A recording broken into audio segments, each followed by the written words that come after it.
تموتن إلا وأنتم مسلمون يا أيها الناس اتقوا ربكم الذي خلقكم من نفس واحدة وخلق منها زوجها وبث منهما رجالا كثيرا ونساء واتقوا الله الذي تساءلون به والأرحام إن الله كان عليكم رقيبا يا أيها الذين آمنوا اتقوا الله وقولوا قولا سديدا يصلح لكم أعمالكم ويغفر لكم ذنوبكم ومن يطع الله ورسوله فقد فاز فوزا عظيما أما بعد فإن أصدق الحديث كتاب الله وخير الهدي هدي محمد صلى الله عليه وسلم وشر الأمور محدثاتها وكل محدثة بدعة وكل بدعة ضلالة وكل ضلالة في النار أما بعد أعوذ بالله من الشيطان الرجيم بسم الله الرحمن الرحيم ولنبلونكم بشيء من الخوف والجوع ونقص من الأموال والأنفس والثمرات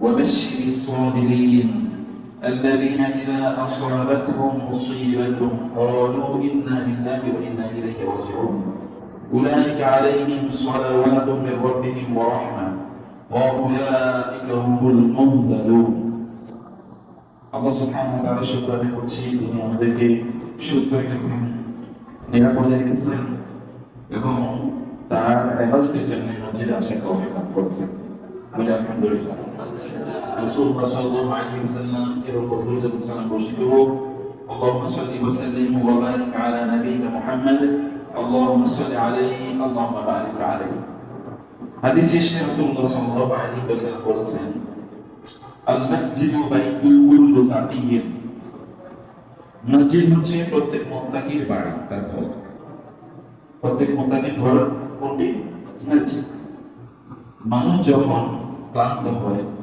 তার একটু বিশ্রামের প্রয়োজন হয় তখন তারা তাদের নিজের বাসায় ফিরে যায় আর মুত্তাকিরা তারা যখনই অশান্ত হয় অসুখ হয় তাদের অস্বস্তি লাগে তাহলে তাদের কোনো সমস্যা হয় তখন তার কোথায় দৌড়ে আসে আল মসজিদু বাইতুল কুল্লি তাকিয়্যিন এমনকি সহিহ হাদিসে রাসূলুল্লাহ সাল্লাল্লাহু আলাইহি ওয়াসাল্লাম বলেছেন মা তাওয়াক্কানা রাজুলুন আল মাসাজিদ লিস-সালাতি ওয়াল-যিকরি যদি কোনো ব্যক্তি মসজিদকে তার ঘর বানায় নামাজের জন্য এবং আল্লাহর যিকিরের জন্য মসজিদে সে আসে it has become his habit তার চরিত্র তিনি মসজিদে চলে আসে কিন্তু কোনো কারণে তিনি মসজিদে আসতে পারেন না বলে কোনো অসুস্থতা অথবা অন্য কোনো প্রয়োজন এখানে তিনি আসতে পারেন না ইল্লা তাবাশশাশা কওমিলাইহি كما يتبشش أهل الغائب بغائبهم إذا قدم عليهم যখন এই ব্যক্তি মসজিদে ফিরে আসে তেমনি ভাবে আমাদের কোনো দিনগুলি পর্যন্ত কোনো ব্যক্তি যদি অনুপস্থিত থাকে দেশের বাইরে থাকে অন্য কোথাও থাকে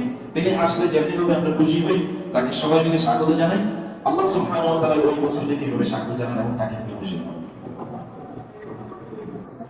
কি অবস্থা This is the virtue of attending the house of Allah.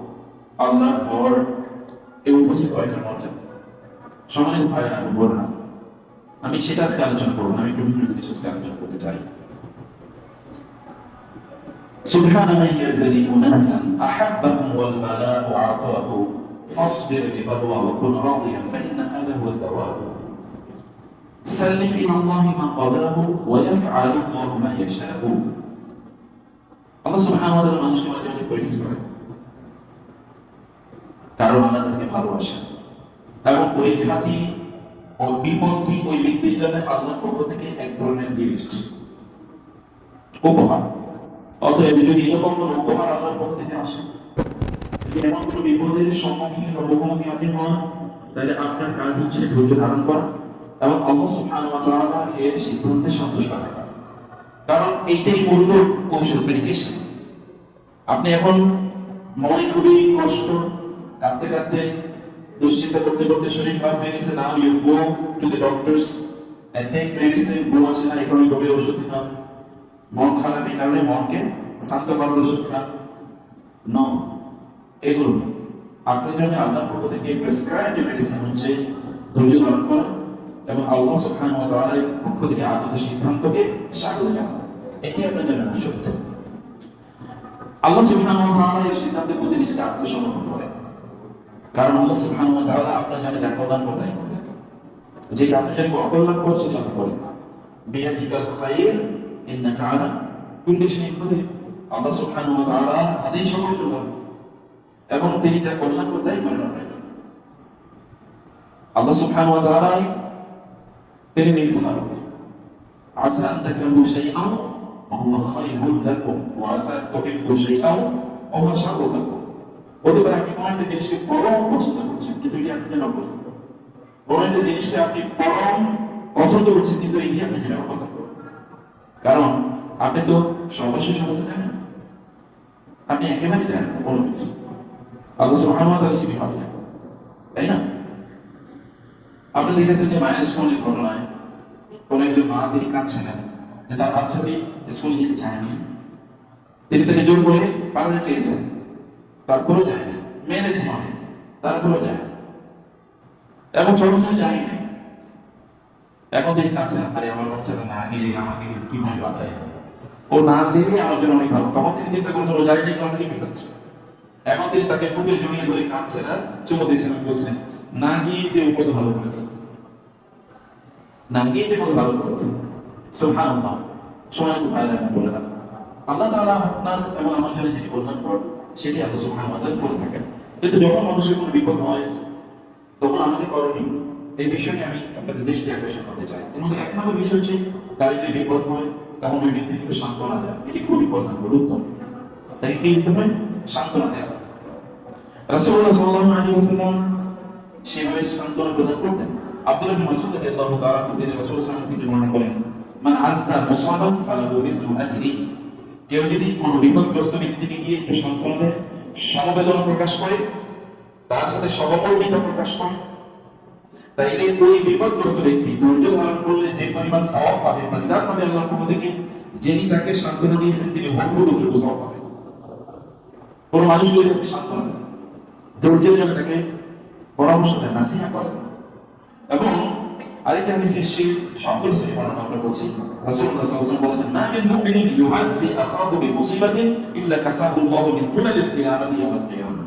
কেউ যদি কোনো মুসলিম ভাই বিপদে পড়ার পর তাকে একটু সান্ত্বনা দেয়, একটু সহমর্মিতা প্রকাশ করে, তার সাথে একটু দুঃখ প্রকাশ করে, এবং তাকে ধৈর্য ধারণের জন্য নাসিহা প্রদান করে, তাইলে এই ব্যক্তিকে আল্লাহ সুবহানাহু ওয়া তাআলা কিয়ামতের দিন জান্নাতের যে আল-খাল্লা আছে দামি, যেগুলো মুক্তা এবং সোনা খচিত, এইরকম আল-খাল্লা ওই ব্যক্তির গায়ে পরিয়ে দেবে।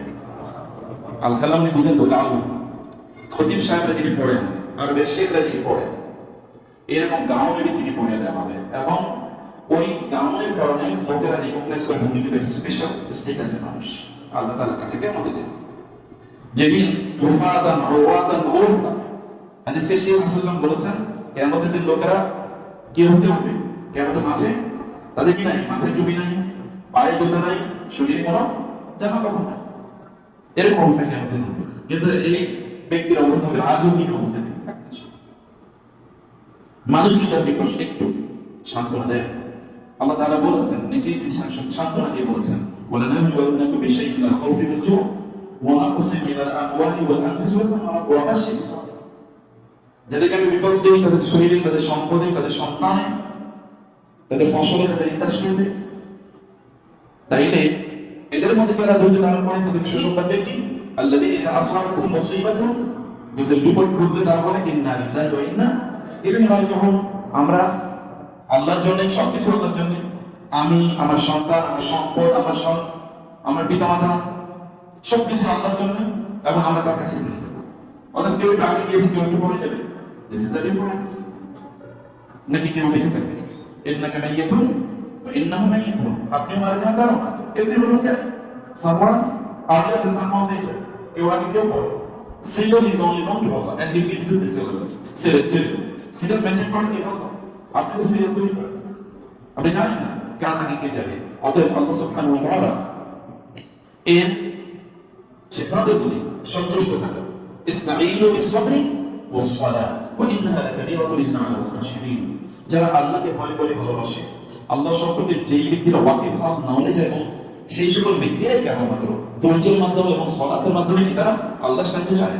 আল্লাহ এইরকম বিপদে আছে, তুমি আমাকে এই বিপদ থেকে উদ্ধার করো, ধৈর্য ধারণ তৌফিক দান করো। তিনি নামাজে দাঁড়িয়ে যান, ইন্নামা ইউওয়াফাস সাবিরুনা আজরাহুম বিগয়রি হিসাব। এখন আমি কেবল ধৈর্য ধারণের কয়েকটি বিষয়কে আমি বলতে চাই, কয়েকটি পয়েন্ট আমি আলোচনা করবো। এর মধ্যে একটি পয়েন্ট হচ্ছে আমরা যদি যে কোনো বিপদে any sort of calamity, any sort of crisis, any sort of problem, যে কোনো প্রবলেম, আপনি অসুস্থ হতে পারেন, অথবা আপনি প্রিয়জন মারা যেতে পারেন, অথবা আপনার সম্পদ হানি হতে পারে, আপনার সম্পদের হানি হয়েছে, আপনার খুবই মানে কারোর সাথে খুবই গভীর বন্ধুত্ব ছিল, সেটা নষ্ট হয়ে গেছে কোনো কারণে, শরিয়ার অনুমোদিত কোনো কারণে মানে এটা হয়েছে, মানে শরিয়া বিরোধী কোনো কারণে না, এবং আপনিও শরিয়া বিরোধী কোনো কারণে সেটা করছেন, আপনি শরিয়া অনুমোদিত কোনো কারণে হয়েছে, এরকম যে কোনো বিপদে এনি কনসিডেবল প্রবলেম সেটি আপনি যদি ঘটে, তাহলে আপনি ধৈর্য ধারণ করেন, তাহলে কি হতে পারে? ইসলাম বলেছেন তবুও সকলকে পবিত্র হচ্ছে ইমান অর্থে আলহামদুলিল্লাহ তামলাকুল লিসান। কেউ যদি আলহামদুলিল্লাহ বলে, তাহলে কিয়ামতের দিন তার দাড়ি পাল্লা, আমলের দাড়ি পাল্লাটি আল্লাহ তাআলা সওয়াব দিয়ে ভর্তি করে দেন। আলহামদুলিল্লাহ বলেন, আলহামদুলিল্লাহ ওয়া সালাতু নূর ওয়া সুবহানাল্লাহি ওয়া আলহামদুলিল্লাহি তামলাআনি আও তামলাউ মা বাইনাস সামাই ওয়াল আরদ। তাহলে সুবহানাল্লাহ ওয়া আলহামদুলিল্লাহ একসাথে পড়ে, তাই আসমান এবং জমিনের মধ্যকার যতটুকু শূন্য জায়গা আছে সব আল্লাহ তাআলা এই ব্যক্তির জন্য সওয়াব দিয়ে পূর্ণ করে দেয়। সুবহানাল্লাহি ওয়া আলহামদুলিল্লাহ। এবং ওয়াসসালাতু নূর, কেউ যদি নামাজ পড়ে তাহলে দুনিয়া এবং আখিরাতে এটি তার জন্য আলো হয়ে দাঁড়াবে। আমরা একটা সালাত সিরিজ নিয়ে আলোচনা করছি, আমাদের আগের কথাগুলোতে আছে, আপনারা পেয়ে যাবেন কথাগুলো, সেখানে আমরা নামাজে কেন বা ইবাদতে কেন আমরা মজা পাই না, সে সিরিজ আমরা আলোচনা করতে চেয়েছিলাম। আজকেও কিন্তু মধ্যখানে একটা বড় বাজেটই করে গেছে আমাদের জীবনের প্রতি ভর্তি করে, সেখানে ভেবেছি এই বিষয়টি একটু আপনাদের দেশে আপনি তাই যেটি বলছিলাম প্রিয় ভাই বোনেরা, তাহলে নামাজ যদি আপনি পড়েন তাহলে আপনি আলো পেয়ে যাবেন। আমরা জানেন তো আমরা মসজিদে যখন আসি তখন কি পড়ি? আল্লাহুম্মা জাআল ফি কলবি নূরা ওয়া ফি বাসারি নূরা ওয়া ফি আইনি নূরা ওয়া ফি সামঈ নূরা, এই যে আমরা ওয়া ফি বাদানি নূরা, হে আল্লাহ আপনি আমাকে আলো দেন, আলো দেন, আলো দেন, আলো দেন, আমার চোখে, আমার কানে, আমার মুখে, আমার শরীরে, আমার উপরে, আমার নিচে, চারদিকে নূর আলা ফাজআলনি নূর আলা নূর, নূর আলা নূর, হে আল্লাহ আমাকে নূরের উপর, আলোর উপর আলো প্রদান করেন। কেবল আলো, আলো সালাত নূর, নামাজ পড়তে হবে এবং কিয়ামতের দিনে আপনাদের আলো পেয়ে যাবে। নামাজের আগের দিনগুলো আলো হবে না। কিয়ামতের দিনে রাসূল সাল্লাল্লাহু আলাইহি ওয়াসাল্লাম কে কথা বলেন নাই যে আমার উম্মাহ এর মধ্যে একদল যারা আমার ভাই, সাহাবায়ে কেরাম বলেন আমরা কি আপনার ভাই না? তিনি বলেন না, তোমরা আমার ভাই না, তোমরা আমার সাথী। আপনার ভাই কারা? তারাই আমার ভাই যারা আমাদেরকে না দেখে ঈমান আনবে, যেমন আপনি, যারা আমাকে না দেখে ঈমান আনবে তারা। তখন সাহাবায়ে কেরাম বলেন আপনি কিভাবে কিয়ামতের দিন তাদেরকে চেনেন যে এরা আপনার ভাই? তিনি বললেন কেন?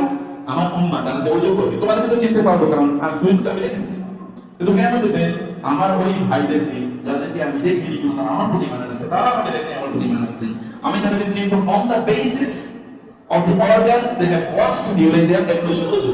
ওজোর সময় যে শরীরের অর্গানগুলো তারা ধৌত করতো, এখান থেকে কিয়ামতের দিনে একটা আলো বের হবে, লাইটের মতো হিউজ আলো বের হবে। ওই আলো যখন বের হবে আমি আলো দেখতে পেয়ে চিনব।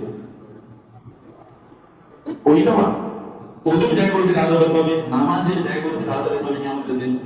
অতএব সালাতের নূর আর সালাতের বলবেন আপনি তার সালাতে করেন, এটি কিয়ামতের দিন আপনার জন্য দলিল আকারে উপস্থাপিত হবে। এবং ওয়াসসাবরু দিয়া ধৈর্য হচ্ছে কি? এটাও আলো, কিন্তু এই আলোটা রশ্মি একটু ঝাঁঝালো, এটা হলো ঝাঁঝালো, কারণ কষ্টের পথে তো আপনি ধৈর্য ধারণ করা একটা সাধারণ বিষয় না, এটা ঝাঁঝালো আলো। ওই কোরআন হুজ্জাতুন লাকা ওয়া আলাইকা, কোরআন আপনার পক্ষে অথবা বিপক্ষে কিয়ামতের দিন প্রমাণ হিসেবে উপস্থাপিত হবে। এরপরে আরো হাদিস, আমি যতটুকু বিস্তার আমার কই জানি না, আমি শুধু আপনাদের বলতে চাই। রাসূল সাল্লাল্লাহু আলাইহি ওয়াসাল্লাম বলেছেন আজাবান লিআমরিল মুমিন ইন্না আমরাহু কুল্লুহু লাহু খায়র, একজন মুমিনের বিষয়টাই অবাক করার মতো, সে যা করে এটাই তার জন্য কল্যাণ। কিরকম? তিনি বলেন যদি আল্লাহ তাআলা তাকে কোনো কিছু দেন এবং সে যদি আল্লাহর শুকর আদায় করে তাহলে এটাও তার জন্য কল্যাণ। আল্লাহ যদি তাকে কোনো বিপদ দেন বা কোনো কিছু তার কাছ থেকে নিয়ে যান, সে যদি ধৈর্য ধারণ করে তাহলে এটাও তার জন্য কল্যাণ। অতএব শুকর সবর, শুকর সবর। আপনি কিছু পেয়েছেন শুকর আদায় করছেন, কিছু চলে গেছে সবর করলেন, সকল অবস্থায় একজন ইমানদার কি অবস্থা আছে? কল্যাণ মধ্যে আছে। এটা অবাক করা, এটা কাফের মুশরিকের জন্য, বেঈমানদের জন্য কেমন, এটা কেবল ইমানদারের জন্য, মানে তার সকল সিচুয়েশনে সে কল্যাণের মধ্যে আছে।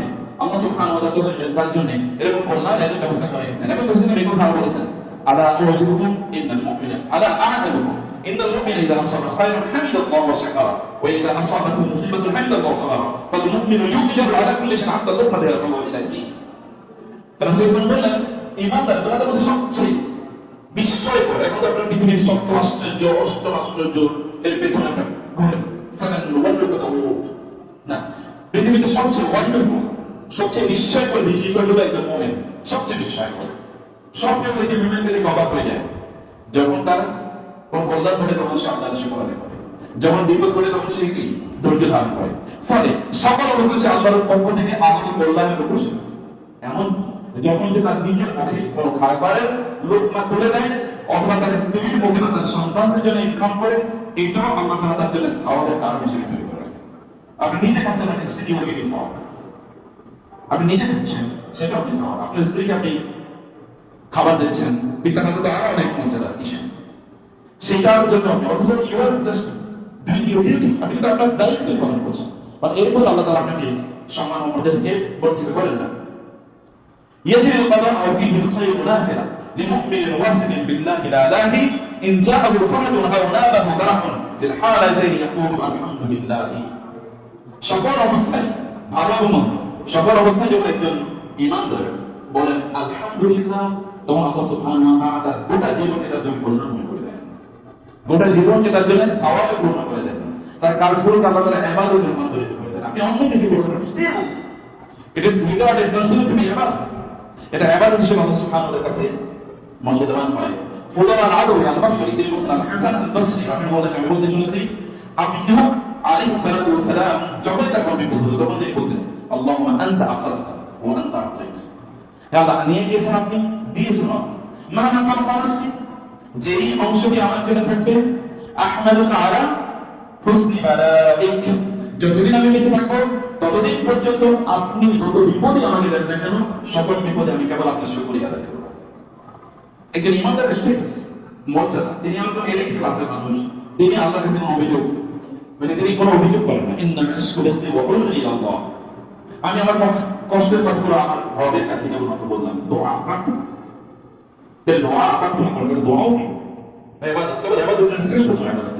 এখন আপনি ধৈর্য ধারণ করতে পারেন না, কিন্তু ধৈর্যের জন্য যদি আপনি চেষ্টা করেন আল্লাহ সুবহানাহু ওয়া তাআলা আপনাকে ধৈর্যশীলদের অন্তর্ভুক্ত করে দেবেন। আপনার মন খুবই খারাপ, তারপরে হাউদাস করছেন না, চিৎকার চেঁচামেচি করছেন না, আমি বলছি না যে আপনি কাঁদবেন না, কাঁদবেন, you should, you can, no problem, কিন্তু এটা যেন চিৎকার চেঁচামেচিতে শিয়াদের মতো এরকম কোনো আউট ওয়ার্ড ডিসপ্লে থেকে এটা চলে না আসে। মানে ইয়াতাসাব্বার ইউসাব্বিরুল্লাহ, কেন ধৈর্য ধারণ করতে চায় আল্লাহ তাআলা তাকে ধৈর্যশীল বানিয়ে দেন। এবং ওমা উতিয়া আহাদুন আতাআন খায়রান ওয়া আওসা মিনাস সাবরি, রাসূল বলেছেন আল্লাহ তাআলা কোন একজন মানুষকে সবর বা ধৈর্যের চেয়ে উত্তম কোন জিনিস, উত্তম কোন বস্তু, উত্তম কোন গিফট প্রদান করেন না। ধৈর্যের চেয়ে উত্তম কোনো কিছু নাই, শ্রেষ্ঠ কোন ইবাদত। এবং একজন মানুষের শ্রেষ্ঠ গুণ আল্লাহ তাআলা সবরুন শাকর, সবরুন শাকর আল্লাহ সুবহানাহু ওয়া তাআলার নির্বাচন নামটি।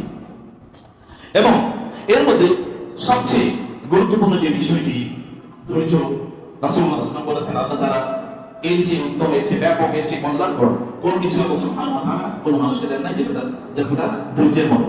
এবং আরো আরেকটি হাদিসে রাসূল বলেছেন ইন্নাল্লাহ আওহা ইলা ঈসা ইবনে মারইয়াম আলাইহিস সালাম আন্নী বা'আথু মিন বা'দিকা উম্মাতান, আল্লাহ তাআলা ঈসা ইবনে মারইয়ামের কাছে এই ওহী পাঠালেন যে তোমার পর আমি এরকম একটা জাতি পাঠাবো, উম্মাহ, এটা আপনাদের কথা বলছে, ইন আসাবাহুম মা ইউহিব্বুন হামিদুল্লাহ, যদি তাদের প্রিয় কোনো জিনিসের মধ্যে কোনো বিপদ ঘটে তাহলে তারা আল্লাহর প্রশংসা করে, তাদের প্রিয় কোনো জিনিসের মধ্যে জান মাল ইজ্জত যাই কোনো হোক না কেন, ওয়া ইন আসাবাহুম মা ইয়াকরাহুনা ইহতাসাবু ওয়া সাবারু, আর যদি যেই জিনিসটাকে তারা অপছন্দ করে এরকম কোনো জিনিস তাদের জীবনে ঘটে তাইলে তারা ধৈর্য ধারণ করে আল্লাহর কাছে সওয়াব প্রার্থনা করে।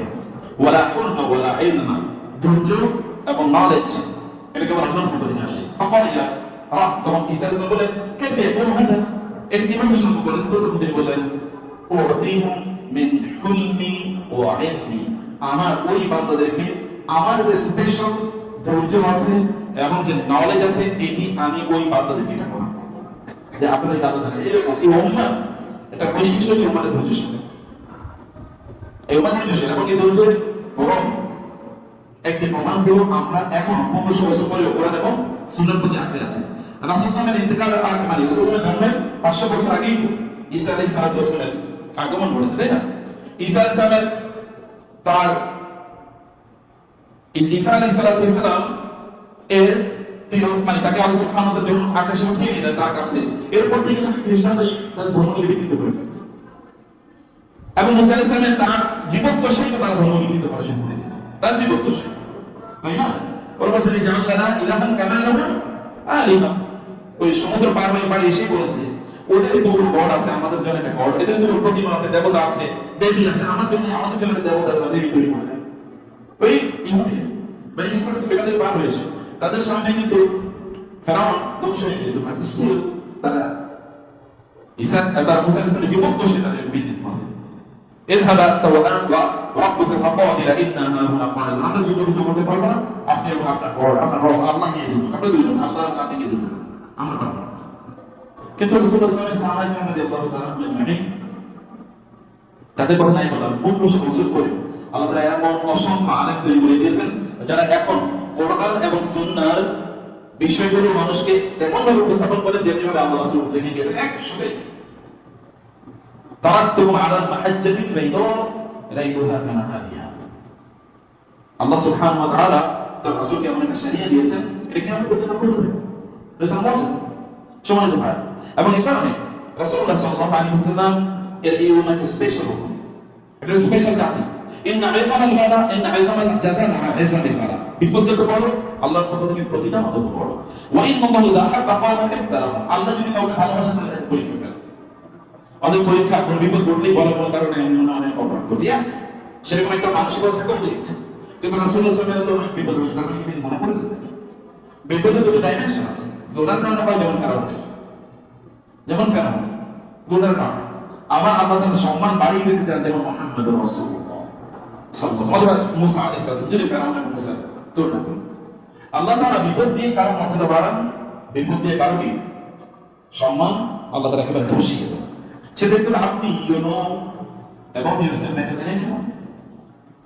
আল্লাহ সুবহানাহু ওয়া তাআলা পরীক্ষা করেন, ফামান রাদিয়া ফালাহু রিদা ওয়া মান সাখাতা ফালাহু সাখাতু। কেউ যদি আল্লাহ তাআলার পক্ষ থেকে আগত এরকম কোন বিপদে আল্লাহর প্রতি সে সন্তুষ্ট থাকে, তাহলে আল্লাহ তাআলা ওই বান্দার প্রতি সন্তুষ্ট থাকবেন। আর কেউ যদি এই বিপদ দেখার পরে সে অসন্তুষ্ট হয়ে যায়, তাহলে আল্লাহ অজরে নির্ভর করবে, সেটা আঘাত নিতে তাহলে আল্লাহ তাআলা নেবে ব্যাপার আঘাত নিতে হবে। এই কারণে রাসূলুল্লাহ সাল্লাল্লাহু আলাইহি ওয়াসাল্লাম তিনি বলেছেন, কেউ যদি ধৈর্য ধারণ করে তাহলে আল্লাহ তাআলা তাকে ধৈর্য শীতের অন্তর্ভুক্ত করে দেন। ধৈর্য শীতের অন্তর্ভুক্ত সাধারণ বিষয়, আমাদের একটা স্পেশাল ধৈর্য শীতের জন্য আলাদা কি থাকবে, দরজা থাকবে, ওই দরজাতে ধৈর্য শীতের জান্নাতে প্রবেশ করবে, এটা স্পেশাল কথা থাকবে, যেমন রোজাদারদের জন্য আছে। এবং ওয়ামান জাযাআ ফালাহু জাযাআ, কিন্তু কোন ব্যক্তি যদি বিপদের পর চিৎকার চেঁচামেচি শুরু করে দেয়, আল্লাহ তাআলা তার জন্য চিৎকার এবং চেঁচামেচির ব্যবস্থা রাখে দেয়। এটি ওই ব্যক্তির জন্য অবস্থা এরকম হয়। রাসূলুল্লাহ সাল্লাল্লাহু আলাইহি ওয়াসাল্লাম একজন নারীর পাশে যেতে চাচ্ছিলেন, তিনি কাঁদছিলেন। রাসূল তাকে বললেন, ইত্তাকি মুসলিম, ধৈর্য ধারণ করো এবং আল্লাহকে ভয় করো। তিনি একটু চিৎকার করে কাছে, তার একজন সন্তান মারা গেছে। তখন তিনি তাকে বললেন, ওয়ালা তুবালি বিমুসিবাতি, আমার বিপদ হয়েছে, আপনার কি আসে? কারণ তিনি রাসূলকে চিনতে পারেন। যখন রাসূল সেখান থেকে চলে গেলেন, তখন তার সন্তান মারা গেছে। তখন অন্যরা বললেন, তুমি জানো কাছে কথা বলছো? কিন্তু রাসূল আমি বলবো, রাসূলের সাথে তুমি কথা বলো, রাসূলুল্লাহর সাথে। তিনি তো অস্থির হয়ে গেলেন, কারণ তিনি চিনতে পারেন না। তিনি দৌড়ে গেলেন, রাসূলের দৌড়ে যেতে কোনো পাহারাদার থাকতো না। তো তিনি গিয়ে তারপর রাসূলের সাথে সাক্ষাৎ করলেন, বলে ইয়া রাসূলুল্লাহ, আল্লাহ আরিফ ইয়া রাসূলুল্লাহ, মাফ করে দিন, আমি চিনতে পারি না। রাসূলুল্লাহ সাল্লাল্লাহু আলাইহি ওয়াসাল্লাম তখন বলেন, ইন্নামাস সাবরু ইনদা আস-সাদমাতি ওয়া হুয়া ইনদা আউয়ালি সাদমা, বিপদের শুরুতেই ধৈর্য ধারণ করা লাগে। আউদাস করার পরে ক্লান্ত হওয়ার পরে ধৈর্য ধারণ করে ধৈর্য ধারণ করো না। বিপদের শুরুতে ধৈর্য ধারণ করা লাগে। আমরা যা বিপদের শুরুতেই ধৈর্য ধারণ করি, ধৈর্য ধারণ ধৈর্য ধারণের তিনটি অর্থ আছে। ধৈর্য ধারণ, আমি বিপদের অনেক ধরনের ধৈর্য ধারণের তিন প্রকার। এবাদত ধৈর্য ধারণ করে এবাদত মাহবুবিন শুরু কিনে করতে পারে। এবং আপনি আল্লাহ সুবহানাহু ওয়া তাআলা বলেছেন, কোন একজন ব্যক্তি ফাসানুয়াসসিরুহু লিল ইউসরা ফাসানুয়াসসিরুহু লিল উসরা, একজন লোকের জন্য পাপ করা খুবই সহজ। জুয়া খেলতে দেন, মদ খেতে দেন, গালিগালাজ করতে দেন, সিনেমা নাটক দেখতে দেন, এবং সারা রাত জুয়ে কি করতে পারবে, সিনেমা দেখতে পারবে, গান শুনতে পারবে, কিন্তু ফজর নামাজ পড়তে পারবে না। আছে কি না? নাই। এমন বুঝেন কি আপনারা? এমন আছে কি না? আবার কিছু লোক আছে এরকম যে তাদের ইবাদত করা আল্লাহ তাদের জন্য সহজ করে দিয়েছে। ফাসানুয়াসসিরুহু লিল ইউসরা, নামাজ পড়া তাদের জন্য সহজ, কিন্তু গান শোনা তাদের জন্য খুবই কঠিন, সিনেমা দেখা তাদের জন্য খুবই কঠিন, কিন্তু রোজা রাখা তাদের জন্য সহজ। এমন কিছু লোক আছে কি না? আছে, যাদের এই দ্বিতীয় ক্যাটাগরি এরা জান্নাতের পথে আছে। আল্লাহ তাআলা বলেন আমি তার জন্য জান্নাতের পথটাকে সহজ করে দিলাম। আর যে ব্যক্তি করে খারাপ কাজ করা সহজ, তার জন্য আমি তার জন্য জাহান্নামের রাস্তা সহজ করে দিই।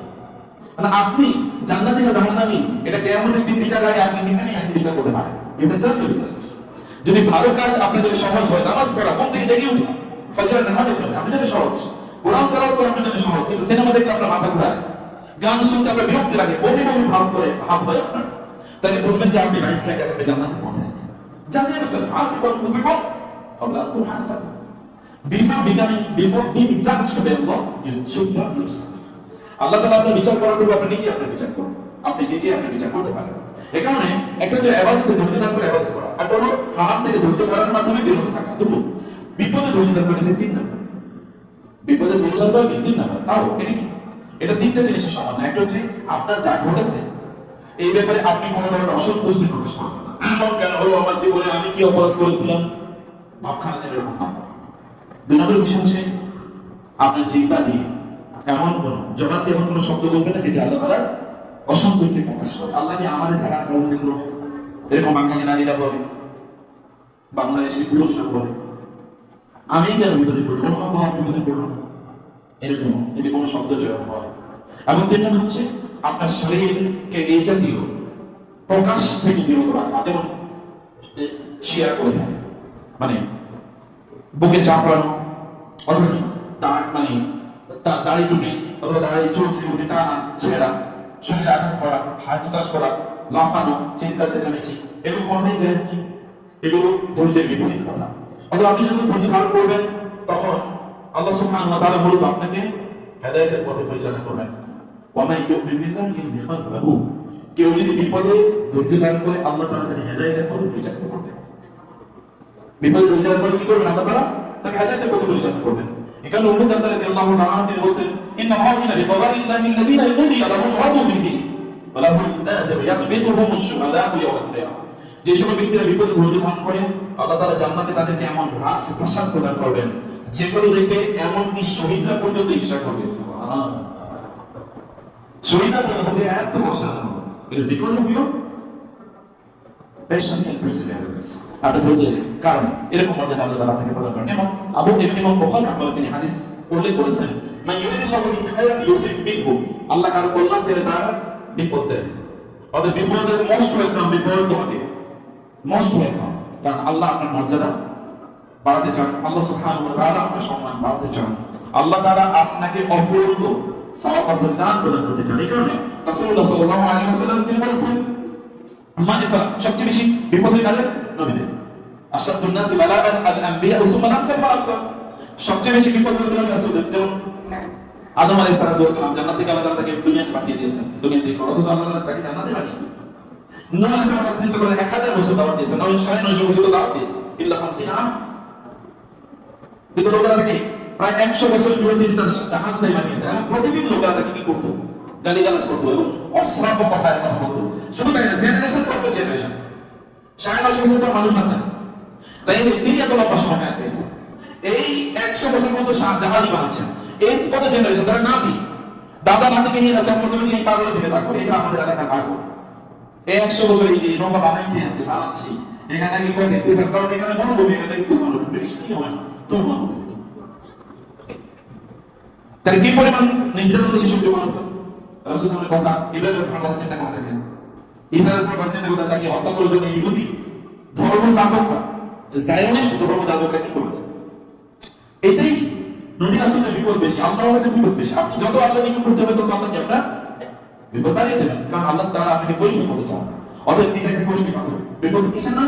কষ্টি পাথর না, টাচ স্টোন। আপনি দেখতে হবে যে এটা একটা কষ্টি পাথর, এর মাধ্যমে আপনি প্রমাণ পাবেন যে আপনি আসলে জান্নাতের পথে পরিচালিত হচ্ছেন কি হচ্ছেন, সেটা আপনাকে প্রমাণ করবে। শুধু তাই না, এটা আপনি মনে করে মাফ করবেন। রাসূল বলেছেন, ইন্না জাআলাল্লাহু যালিকা বালাআন কাফারাতান ওয়া তাওবা। কোন ব্যক্তির বিপদ ঘটলে আল্লাহ তাআলা ওই বিপদের মাধ্যমে তার গুনাহগুলো মাফ করে দেন। এবং আপনাদের অসংখ্য হাদিসের কথা আপনাদের জানা আছে, যেখানে রাসূলুল্লাহ সাল্লাল্লাহু আলাইহি ওয়াসাল্লাম বলেছেন, এমনকি কোন মুমিনের যদি তার শরীরে একটা কাঁটার বিদ্ধ হয়, এই কাঁটা বিদ্ধ হওয়ার কারণে আল্লাহ সুবহানাহু ওয়া তাআলা তার গুনাহগুলো মাফ করে দেন। কি এলিট! আল্লাহর কাছে কি ভি আইডিয়া! কাঁটা পড়ছে তার গায়ে, মশা কামড় দিয়ে তাদের কোনো মাফ করে দেন। সুবহানাল্লাহ। রাসূলুল্লাহ সাল্লাল্লাহু আলাইহি ওয়াসাল্লাম বললেন, লা ইয়াজালু বালাউল মুমিন ওয়াল মুমিনাতি ফি নাফসিহি ওয়া ওয়ালাদিহি ওয়া মালিহি হাত্তা ইয়ালকা আল্লাহ তাআলা ওয়া মা আলাইহি খাতিয়াতুন। একজন মুমিনের বিপদ হতেই থাকে। এমন অবস্থা তার দাঁড়ায় যে তার আর এক ফোঁটা গুনাহ নেই, এমন অবস্থা সে আল্লাহ সুবহানাহু ওয়া তাআলার সামনে গিয়ে কিয়ামতের মাঠে হাজির হয়। রাসূলুল্লাহ সাল্লাল্লাহু আলাইহি ওয়াসাল্লাম বিপদের কথা একটু চিন্তা করে দেখেন। আল্লাহ তাআলা তাকে কি পরিমাণ বিপদ দিয়েছেন। তার জন্মের আগে বাবা মারা গেছে, জন্মের 5 বছর পরে মা মারা গেছে, তারপর তার দাদা মারা গেছে, এরপরে তিনি তার চাচা মারা গেছে, তার স্ত্রী মারা গেছে, তার সবগুলো ছেলে সন্তান মারা গেছে, তার কন্যা সন্তানদের মধ্যে 4 জনের মধ্যে 3 জনই তার জীবদ্দশায় মারা গেছে। তার কেবল একজন জীবিত ছিল, ফাতেমা রাদিয়াল্লাহু তাআলা, তাও তার মৃত্যুর 6 মাস পরে তিনি মারা গেলেন। এমন একজন মানুষ যার জীবদ্দশায় তার 6 জন সন্তান মারা গেছে, তার সবচেয়ে প্রিয়তম স্ত্রী মারা গেছে, তার মা মারা গেছে, তার চাচা মারা গেছে, তার দাদা মারা গেছে। আপনি আপনার সাথে মিলান তো দেখি। এরপরে যদি এসে থাকতে পারেন নাই, তাকে হত্যা করলেন, কত পরিকল্পনা করা হয়েছে। আপনি মিলান তার সাথে আপনার বিপদ হবে, কারণ আল্লাহ তাআলা তার সম্মান আদি মুহাম্মাদের ওয়াসিলা এবং ওয়া বা'আসা মাকামান মাহমুদান লিল্লাযী ওয়া'ada মাকাম মাহমুদ, এটা তার জন্য। অতএব তার জন্য অবশ্যই সেই মানে প্রস্তুতি আল্লাহ তাআলা তাকে দিয়ে দিয়েছেন। রাসূলুল্লাহ সাল্লাল্লাহু আলাইহি ওয়াসাল্লাম যেটা বলেছেন, কোন বিপদ থেকে মন খারাপ হয়, কোন মুমিনের এটা মন খারাপ, টেনশন তৈরি হচ্ছে, তার এই মন খারাপ বা টেনশনের কারণে আল্লাহ তাআলা তার গুনাহগুলো মাফ করে দেয়। মন খারাপ হয়েছে আপনার থেকে গুনাহ চলে যাচ্ছে। রাসূলুল্লাহ সাল্লাল্লাহু আলাইহি ওয়াসাল্লাম তিনি একটা গাছের কাছে গেলেন, ফাআযা হাত্তা তাসাকাতা ওয়ারাকুহা মা শাআ।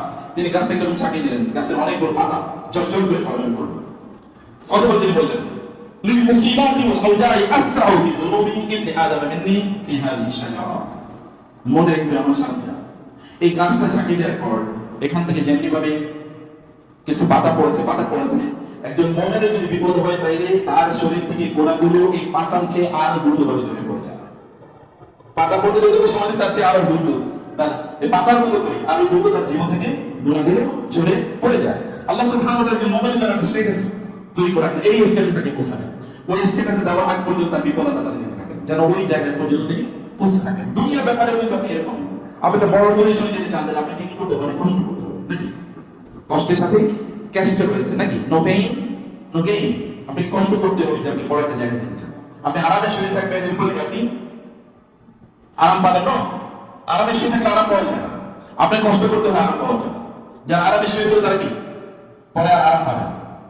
যেমন ছাত্র জীবনে আপনি খুবই নাস্তি মাউস করে বেড়াইছেন, এরপর দেখা যাবে পরবর্তী জীবনে আপনি সাফার করতে হবে। এখানে আপনি কষ্ট করেছেন, পরবর্তী জীবনে আপনি আর কষ্ট করতে হবে না। এইরকমই আল্লাহ সুবহানাহু দুনিয়া আখিরাতে একটা রিফ্লেকশন দুনিয়া আল্লাহ তাআলা দিয়ে দিয়েছেন। দুনিয়ার জীবনটা ঠিক এরকম। এখানে রাসূলুল্লাহ সাল্লাল্লাহু আলাইহি ওয়াসাল্লাম তিনি বলেছেন, একজন মুমিনের আল্লাহ তাআলা আও ইয়াবলু বিহি মিন কারামাতি লাম ইয়াকুন লিয়াবলুহা ইল্লা বিমিসলি যালিক। ওই মর্যাদা আল্লাহ তাআলা ওই মর্যাদায় পৌঁছার আগ পর্যন্ত আল্লাহ সুবহানাহু ওয়া তাআলা এই ব্যক্তিকে বিভিন্নভাবে আল্লাহ সুবহানাহু ওয়া তাআলা তাকে বিপদ আপদ প্রদান করবেনই। এর মধ্যে সবচেয়ে বড় বিপদ কোনটা জানেন? সন্তান। সবচেয়ে বড় বিপদ কোনটা? সন্তান। আমাদের দেশে বলা হয় সবচেয়ে বড় কষ্ট হলো বাবার কাঁধে সন্তান। মানে এটা যখন আমি চিন্তা করি, তখন আমার ভেতরটা দৌড়ে বুঝতে হচ্ছে এটা মানুষ সহ্য করা কত বড় যে ইস্যু। মানে I just think of it, আমি যখন নিয়ে ভাবি তখনই আমার মনে হচ্ছে যেন মানে হার্ট বিট বেড়ে যায়। তখন মানে চোখে একটু কেমন কোনো ঝাপসা দেখি। তো যে ব্যক্তিরা পরিধান করতে পারে তার মর্যাদা ব্যাপারটা কেমন হতে পারে, আল্লাহ তাআলা তাকে কি পরিমাণ সম্মান দিতে পারে।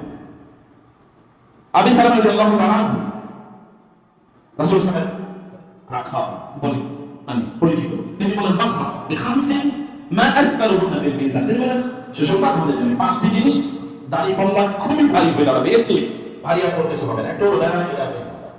এটা কি লা ইলাহা ইল্লাল্লাহ? রাসূল বলেছেন, এটা হাদিসে আছে, বিখ্যাত হাদিস। তিনি বলেছেন লা ইলাহা ইল্লাল্লাহ যদি এক পাল্লা রাখা হয়, আরেক পাল্লা যদি গোটা আসমান এবং জমিন রাখা হয়, তবে লা ইলাহা ইল্লাল্লাহ দাড়ি পাল্লাকে অনেক ভারী হয়ে যাবে, আসমান এবং জমিন চলে যাবে। শাহিদাল্লাহু আন্নাহু লা ইলাহা ইল্লাল্লাহ ওয়াল মালাইকাতু ওয়া উলুল ইলমি কাইমান লা ইলাহা ইল্লাল্লাহ।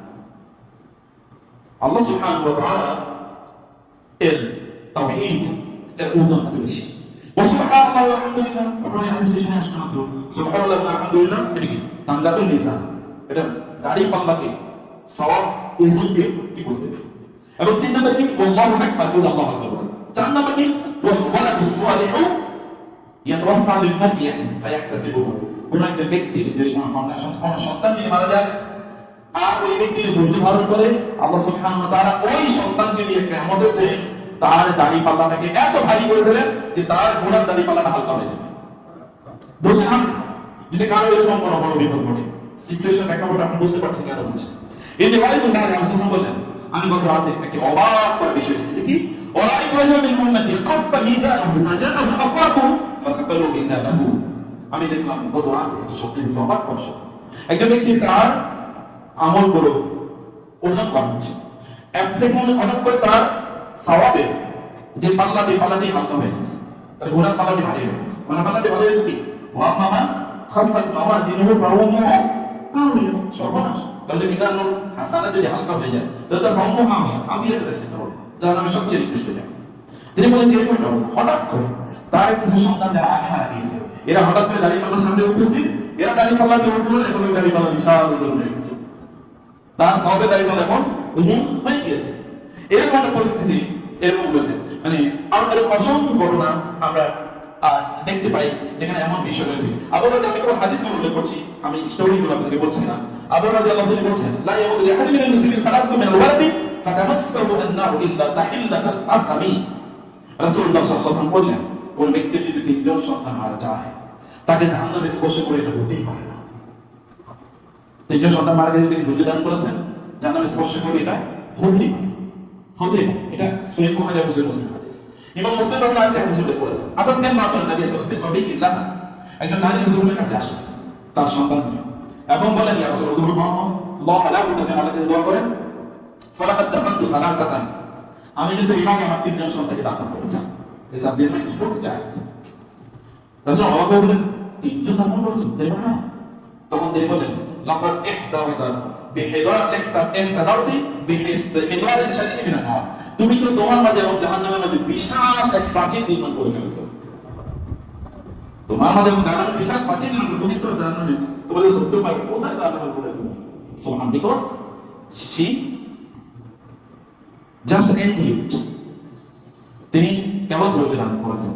অন্য এক হাদিসে শাহর রাদিয়াল্লাহু তাআলা বর্ণনা করেছেন, মা মিন মুসলিমিনা ইয়ামুতু লাহুমা সালাসাতুন, মা মিন মুসলিমিন ইয়ামুতু লাহুমা সালাসাতুন মিনাল ওয়ালাদ ইল্লা কানা লাহু হাইদুন বাইনাহু ওয়া বাইনান নার। একই কথা, কোন পিতা এবং মাতার যদি তিনজন সন্তান মারা যায় তাইলে এই সন্তানগুলো তার মাঝে এবং জাহান্নামের মাঝে বিশাল বড় প্রাচীর দেয়াল হয়ে দাঁড়াবে। যখন রাসূল এই কথা বললেন তখন অন্য একজন ব্যক্তি এসে বলেন, ইয়া রাসূলুল্লাহ, যদি দুইজন হয়, অর্জন বলেন একজন, তার তিনজন একজন, দুইজনের জন্য একই কথা প্রযোজ্য, একজন দুজনের জন্য একই কথা প্রযোজ্য। এবং হাদিসে সে ওবাইদ ইবনে আব্দুস সালামি তিনি বলেছেন, রাসূল সাল্লাল্লাহু আলাইহি ওয়াসাল্লাম মানে মুসলিম মানে রাজুল ইয়ামুতু লাহু সালাতুন মিনাল ওয়ালাদি লাম ইয়াবলুহু আল-হিনসা ইল্লা তালাক্কা মিন আবওয়াবিল জান্নাতি সামানিয়া মিন আইয়িহা শাআ দাখালা। কারো যদি তিনজন সন্তান মারা যায় তাহলে এই সন্তানটা জান্নাতের দরজা তার জন্য দাঁড়িয়ে থাকবে এবং বলবে, বাবা মা তোমার কোন দরজা দিয়ে জান্নাতে প্রবেশ করতে মনে চায় সেই দরজা দিয়ে প্রবেশ করো, তোমার জন্য পারমিশন নিয়ে এসেছি।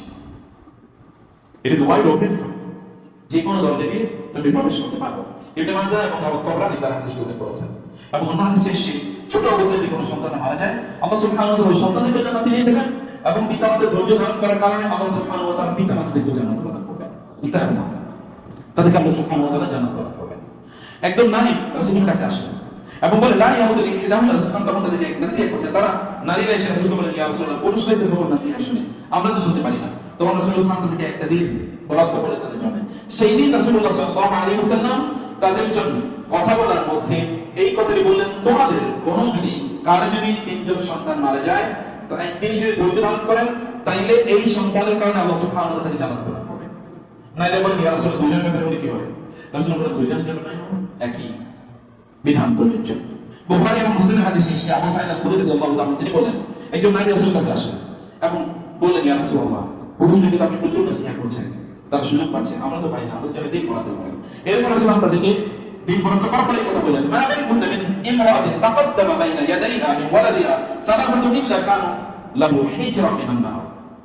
রাসূল সাল্লাল্লাহু বললেন, কারো যদি এরকম সন্তান মারা যায়, তিনি যদি ধৈর্য ধারণ করে, তাহলে তারা আল্লাহ সুবহানাহু ওয়া তাআলার কাছে এদের জন্য জাহান্নাম থেকে মুক্তির একটা কারণ হয়ে যাবে। আল্লাহ তাআলা এদের কারণে এদেরকে জাহান্নাম থেকে মুক্তি প্রদান করবেন। এবং রাসূলুল্লাহ সাল্লাল্লাহু আলাইহি ওয়াসাল্লাম আরো বলেন, আল্লাহ তাআলা বলেন, মা লি আবদিন মুমিনি জাযাআন ইযা ক্বাবাতু সাফিয়্যান মিন আহলিদ দুনিয়া সুম্মা ইহতাসাবা ইলাল জান্নাহ। আমার বান্দাদের যদি আমি কোনো প্রিয় জিনিস দুনিয়া থেকে নিয়ে যাই, আর প্রিয় জিনিস হলো তার সন্তান, তিনি যদি ধৈর্য ধারণ করেন তাহলে আমি তার জন্য একমাত্র প্রতিদান রেখে দিই, তাহলে জান্নাত। এরকম প্রতিদান ওই ব্যক্তির জন্য আমি রেখে দিই। এখন আমাকে বলেছে এরকম রাসূল সাল্লাল্লাহু আলাইহি ওয়াসাল্লাম এমন কথা বলেন, মান কানা লাহু ফারাতানি মিন উম্মতি আদখালাহুল্লাহু বিহিমা আল জান্নাহ। কারো সন্তান যদি তার আগে মারা যায়, ভালো করে খেয়াল করুন, কারো সন্তান যদি তার আগে মারা যায় তাহলে আল্লাহ তাআলা ওই সন্তানের কারণে তাকে জান্নাত প্রদান করবেন। তিনি বলেন, আয়েশা রাদিয়াল্লাহু আনহা বলেন, ফামান কানা লাহু ফারাতুন মিন উম্মতিহি ইয়া রাসূলুল্লাহ ওয়া মান কানা লাহু ফারাতুন ইয়া ফাতা। আয়েশা রাদিয়াল্লাহু আনহা বলেন, ইয়া রাসূল, আপনি আপনার উম্মতের মধ্যে ফারাত বলতে যারা আগে চলে গেছে এটার মধ্যে কাদেরকে আপনি বলছেন? রাসূলুল্লাহ সাল্লাল্লাহু আলাইহি ওয়াসাল্লাম তাকে বললেন, ওয়াফাকা বানি, তার জন্য একটু প্রশংসা, আল্লাহ তোমাকে তৌফিক দান করুন। এরকম তার স্ত্রীর জন্য তিনি দোয়া করে বলেন, ফাআনা ফারাতু উম্মতি লাম ইউসাবু বিমিসলি, আমি আমার উম্মতের সবার আগে মারা যাব, আমার উম্মার মধ্যে আমি সবার আগে মারা যাব, আমি তাদের ফারাত। এবং হাদিস শেষে তিনি একবার আলোচনা করতে বক্তব্যে তিনি তার খুতবা তিনি বলেছেন, আমি আমার এখান থেকে আমি তোমাদের আগে চলে যাব, মারা যাব, এবং আমি এখান থেকে আমি আমার হাউজে কাউসার দেখতে পাচ্ছি, এখানে দেখতে পাচ্ছি। আল্লাহ তাআলা তার সামনে হাউজে কাউসারকে সব আকাশের উপরে এই হাউজে কাউসারকে আমাদের উন্মুক্ত করে দিলেন, আমি দেখতে পাচ্ছি যে এই যারা হাউজ, এবং সেখানে তোমরা আসবে, তোমাকে আমি সেখানে হাউস থেকে পানি পান করাবো। কেউ যদি পানি পান করে তার কোনোদিনই এরপরে জান্নাতে যাওয়ার আগ পর্যন্ত তার কখনোই আর কোনো পিপাসা লাগবে না। রাসূলুল্লাহ সাল্লাল্লাহু আলাইহি ওয়াসাল্লাম বললেন, কোন একজন ব্যক্তি তার যদি ফারাত অর্থাৎ তার আগে তার কোনো সন্তান মারা যায়, তিনি ধৈর্য ধারণ করলে আল্লাহ সুবহানাহু ওয়া তাআলা তাকে কি করবেন? ইন্না সাকাতা লা ইয়ারা। এখন আসাকাত মানে হচ্ছে ধরেন সন্তান জন্মের আগে মারা গেছে, এরকম হয় মিসক্যারেজ হবে না, মিসক্যারেজ জন্ম হয়েছে তাদের অবস্থা, কিন্তু জন্মের পরে আপনার ভালোবাসা তৈরি হয়েছে। এখন মিসক্যারেজ হলো জন্ম, অথবা তার জন্মই হচ্ছে মৃত অবস্থা, তার জন্মই হচ্ছে মৃত অবস্থা। ইন্না সাকাতা লা ইউআযিমু রাব্বাহু আযযা ওয়া জাল্লা ইযা দাখালা আবওয়াবুল জান্নাহ, এই দাখালা আবওয়াবুল নার। আলী রাদিয়াল্লাহু আনহু মনে করছেন যে আসাকাত মানে যে আপনার মানে মিসক্যারেজ হয়েছে এরকম একটা সন্তান, সেই সন্তান কেমন খুব রাগান্বিত অবস্থা, খুবই ওই যে ছোট ছোট বাচ্চা একটু ফুলে থাকে, মোড়ক একটু যেমন ফুলে থাকতে পারে এরকম প্ল্যাটফর্ম মেনে, তো একটু ফুল থাকে। আল্লাহ সুবহানাহু ওয়া তাআলা বললেন, কি ব্যাপার, ঘটনা কি, তুমি এরকম ফুলে আছো? তখন তিনি বললেন, আমার বাবা মা কই, আমি তাদেরকে ছাড়া জান্নাতে যাবো না। আমার বাবা মা কোথায়, আমি তাদেরকে ছাড়া জান্নাতে যাবো না, তারা জান্নাতে যাবে হতে পারে। তখন আল্লাহ তাআলা বলবেন, আইয়ুহাস সাকাতুল মুরাদি রাব্বাহু আদখিল আবওয়াইকাল জান্নাহ ফায়াজুরুমা বিসারি হাত্তা ইয়াদখুলুল জান্নাহ। আল্লাহ রাসূল সাল্লাল্লাহু আলাইহি ওয়াসাল্লাম বললেন, তখন আল্লাহ তাআলা ওই সাকাত, ওই মিসক্যারেজ চাইল্ড আল্লাহ তাআলা বলবেন, যাও তোমার পিতামাতাকে তুমি জান্নাতে নিয়ে যাও। এবং রাসূল বলেন যে ওই সন্তান জন্ম হলে তার নাভিটা থাকে না মায়ের সাথে, থাকে না, ওই যে নাভিটা এখন কিন্তু ঝুলন্ত অবস্থায় আছে, ওই নাভি ধরে ধরে তার মা বাবাকে জান্নাতে টেনে নিয়ে যাবে। এমন একটা সম্মান আল্লাহ তাআলা ইমানদারদের জন্য দিয়েছে। ইমানদার কিন্তু কেমন মাত্র এরকম ধৈর্য ধারণ করতে পারে। ওয়াল্লাযী নাফসি বিয়াদিহি ইন্না সাকাতা লা ইয়াজুরু উম্মাহু বিসাররি ইলাল জান্নাতি ইযা কাসাবাতু। মা যদি ধৈর্য ধারণ করে তাহলে এরকম বেশি সন্তান হয়ে গেছে, আল্লাহ তাআলা এই সন্তানকে এরকম মর্যাদা প্রদান করলে তার মায়ের নামই জান্নাত থাকে, ওই যে নাভি এলাকা থাকে, সে বড় করে জান্নাতে নিয়ে যাবেন। রাসূলুল্লাহ সাল্লাল্লাহু আলাইহি ওয়াসাল্লাম বলেন, এটি আল্লাহ সুবহানাহু ওয়া তাআলা এর পক্ষ থেকে, আল্লাহর পক্ষ থেকে এটি মর্যাদা। এবং বিশালী একটা ঘটনা আছে, আবার বহু হাদিসে এরকম বর্ণনা আছে যে রাসূলুল্লাহ বলেছেন যে তাদের জামার একটা কর্নার, একটা অংশ ধরে তারপরে টেনে টেনে এই বাচ্চাদেরকে জান্নাতে নিয়ে যাবেন। এবং আরো অসংখ্য বর্ণনা এরকম অবস্থা আছে যে এই বাচ্চারা কেমন দিন তারা জান্নাতের জন্য হওয়ার শিশুরা কি করে, তারা যে গ্রাম অঞ্চলে তারা কিন্তু নদীর পুকুর খেলা আলাদা করে, তারা সেখানে সাঁতার কাটে, এটা আনন্দ করে। এরা জান্নাতে শিশু হয়ে যারা মারা যাবে, এরা জান্নাতে, এবং তারা জান্নাতের জন্য হওয়ার আছে, এই নয় তারা সাঁতার কাটে আনন্দ ফুর্তি করতে থাকবে। যখন হিসাব নিকাশ অনুষ্ঠিত হবে এবং তাদের পিতা মাতাদের ব্যাপারে ফাইনাল সিদ্ধান্ত হয়ে যাবে এরকম একটা অবস্থা, তখন তারা এরকম তাদের আল্লাহর কাছে যাবেন, রবের কাছে যাবেন, এবং তাদের ব্যাপারে কথাবার্তা বলবেন, তখন তাদেরকে টেনে টেনে জান্নাতে নিয়ে যাবেন। এরকম বর্ণনা হাদিসের মধ্যে পাওয়া যায়।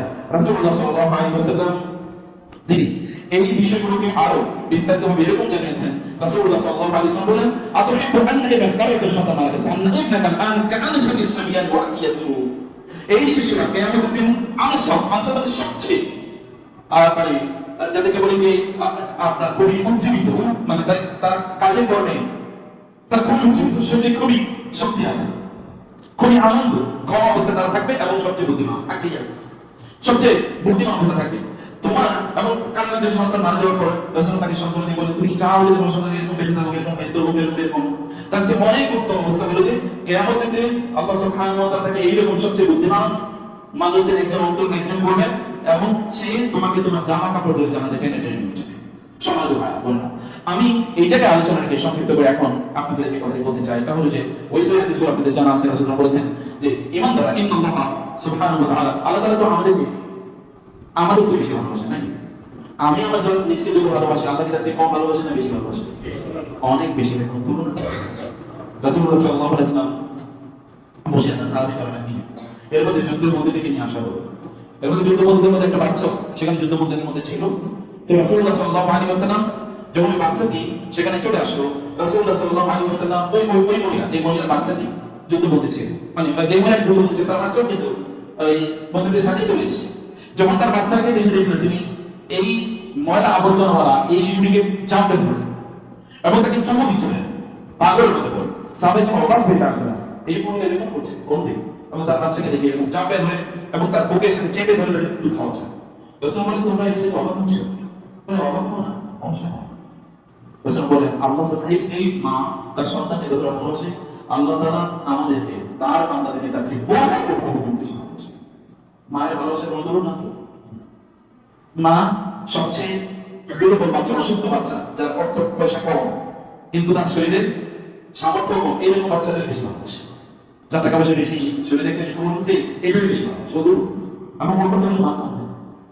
যদি মায়ের আল্লাহ সুবহানাহু ওয়া তাআলা রহমতকে 100 ভাগ করে 99 ভাগ দান করে দিয়েছেন, এক ভাগে তিনি গোটা মানব জাতি না কেবলমাত্র জিন এবং যত পশুপাখি আছে, ফেরেশতা আছে, সবার মাঝে কেবল এক ভাগ তিনি বন্টন করে দিয়েছেন। এবং ওই এক ভাগে 99 ভাগ আল্লাহ মুহাম্মদ রাসূলুল্লাহকে দিয়েছেন, বাকি এক ভাগ সবাই ভাগে পেয়েছে। যদি এই এক ভাগে আপনি এবং আমার বাবা মা সে করতে উঠেছিলাম, এরপরে সন্তানের অবদানের কথা চিন্তা করেন, তাই আল্লাহ মেহেরবান, তার রহমত কে করতে পারছে? সালাফি জন্য বলতেন, কেমন যেন আমরা বিচার কি করবো? আল্লাহ বিচার করবে, তারা করবে। আমার মাকে আমার মন গতি করবে না, আমার মনে আছে আমার মন কত বিলিয়ন টাইমস বেশি আমাকে ভালোবাসে। এটা কোনো উত্তর না, এটা তোমরা যেহেতু আল্লাহর সাথে এটা বেয়াদবি করবে, কোনো তোমরা না। সে রব কিভাবে আমাকে মাফ না করে থাকতে পারবে? আমার রবের উপর আমরা এরকম করতে চাচ্ছি। কথাই বলেছেন যে আপনার কোনো সন্তান যদি মারা যায়, আমার দাদা ইয়াকুল ইবনুকা ইবনি মা ইবনা ইব্রাহিম ইউলাইবু তাহতা জিল্লিল আরশ, যে সকল শিশুরা মারা যায় আল্লাহ সুবহানাহু ওয়া তাআলা এদেরকে ইব্রাহিম আলাইহিস সালামের তত্ত্বাবধানে রেখে দেন। ইব্রাহিম আলাইহিস সালাম আরশে আজিমের নিচে বাচ্চাদেরকে নিয়ে খেলাধুলা করে, নানা যেরকম নাতিদেরকে নিয়ে খেলাধুলা করে, এদেরকে নিয়ে ইব্রাহিম আলাইহিস সালাম খেলাধুলা। এবং কেমন দেখতেন, যখন লোকেরা জান্নাতে যাবে তখন ইব্রাহিম আলাইহিস সালাম জান্নাতে পিতামাতার কাছে তাদের সন্তানদেরকে দিয়ে আসবেন, তোমাদের সন্তানরা এতদিন আমার কাছ থেকে ছিল, এখন যাও তোমার কাছে দিবে। এর জন্য মর্যাদা আল্লাহ সুবহানাহু ওয়া তাআলা তাদেরকে প্রদান করবেন। সমাজে পালন করবেন। ট্রান্সলেট ঘটে, বিপদ ঘটে, বিপদ আমি ভুলে না, বিপদ জানি আল্লাহ তাআলা কেন জানি এটা তিনি অর্থাৎ তার প্রতি আমাদেরকে মানে সব কিছু গ্রহণ করেছে। আপনার ব্যবসা বাণিজ্য, আপনার স্বাস্থ্য, সুস্থতা, চাকরি বাকরি সব কিছু আল্লাহ তাআলা বুঝে কৃতজ্ঞ থাকুন, সন্তুষ্ট থাকুন। আল্লাহ সুবহানাহু ওয়া তাআলা আপনাদের উন্নতি করবেন। আল্লাহ চিন্তা পরিকল্পনা তিনি সর্বোত্তম পরিকল্পনা। আল্লাহ সুবহানাহু ওয়া তাআলা আমাদের জীবনকে আল্লাহ তাআলার প্রতি, তার সিদ্ধান্তের প্রতি অবনত এবং সন্তুষ্ট এবং আত্মসমর্পণকারী সাবমিসিভ বানান। আল্লাহ তাআলা সেই দোয়া প্রত্যাশা করেন। আল্লাহুম্মা আমিন। আকুলু কাওলি হাযা ওয়া আস্তাগফিরুল্লাহ লি ওয়া লাকুম ওয়া লিসাইরিল মুসলিমিন ফাস্তাগফিরুহু ইন্নাহু হুয়াল গফুরুর রাহিম।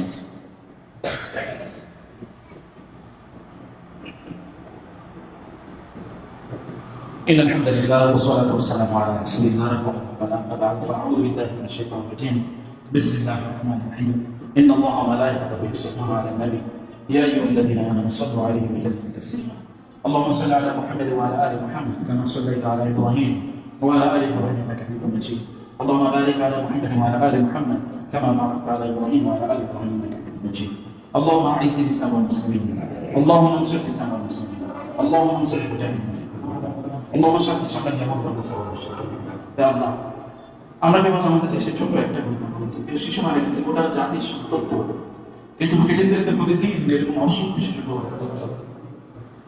শিশুরা না খেয়ে মারা যাচ্ছে। তোমার জমিনে তোমার বান্দারা যারা লা ইলাহা ইল্লাল্লাহ এরকম কি প্রমাণ করে, যারা ধৈর্য ধারণ করে তোমার কাছে কেবল চায়, তোমার সেই বান্দার এখানে এতটা নিপীড়িত নির্যাতিত আছে, নিশ্চয়ই তুমি তাদের মর্যাদা অনেক বাড়িয়ে দিচ্ছ।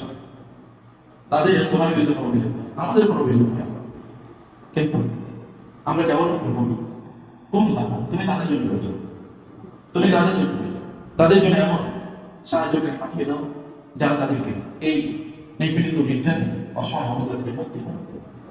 তাদের জন্য তো তুমি সমাজ ব্যবস্থা করে রেখেছো, কিন্তু আমরা যা বলবো এর মধ্যে বহু মানুষ তারা ইমান বিচ্ছুত হয়ে যাওয়ার অবস্থা তৈরি হয়ে গেছে। তাদেরকে রক্ষা করার সাথে বলে তুমি এই জাতিকে রক্ষা করো। আমাদের দেশে কাজে দিতে যারা মারা গিয়েছে আল্লাহ, এই পিতামাতাকে তুমি শোককে সংবরণ করার তৌফিক দান করো। সবাইকে ইন্না লিল্লাহি ওয়া ইন্না ইলাইহি রাজিউন এবং তোমার প্রতি নিবেদিত থাকার সন্তুষ্ট থাকার তৌফিক দান করো। আমাদের বিপদগুলো আমাদেরকে তুমি ধৈর্যশীল বানাও। আমাদের সকল এমন বিপদ থেকে তুমি রক্ষা করো যে বিপদ আমাদের ঈমান নিয়ে পাবো, যে বিপদ আমরা ধৈর্য ধারণ করতে পারবো না, যে বিপদ আমাদের সামর্থ্যের বাইরে, এরকম বিপদ তুমি আমাদের দিও না। আমাদের সকল বিপদ তুমি তোমার প্রতি ধৈর্য ধারণ করার তৌফিক করতে পারো। আল্লাহ তুমি আমাদের সকল গুনাহগুলো মাফ করো, আমাদের দেশকে শান্ত করে দাও। আমাদের দেশের দায়িত্ব এমন মানুষের দাও তারা ঈমান এবং ইখলাসের সাথে শরিয়াকে সামনে রেখে, দ্বীনকে সামনে রেখে তারা তাদের দেশকে পরিচালনা করবে। আল্লাহ আমাদের দেশের মানুষদেরকে তুমি প্রশান্তি প্রদান করো, ঈমানের সাথে জীবনযাপন করতে তৌফিক দান করো। ইবাদাল্লাহ রাহমাকুল্লাহ, ইন্নাল্লাহা ইয়া'মুরু বিল 'আদলি ওয়াল ইহসান ওয়া ইতা'i যিল কুরবা ওয়া ইয়ানহা 'আনিল ফাহশা'i ওয়াল মুনকারি ওয়াল বাগyi ইয়া'iযুকুম লা'allaকুম তাযাক্কারুন ফাযকুরুল্লাহ ফাযকুরুকুম ওয়াশকুরু lahu ওয়া লা তাকফুরুন। দাঁড়িয়ে কাতার বিষয়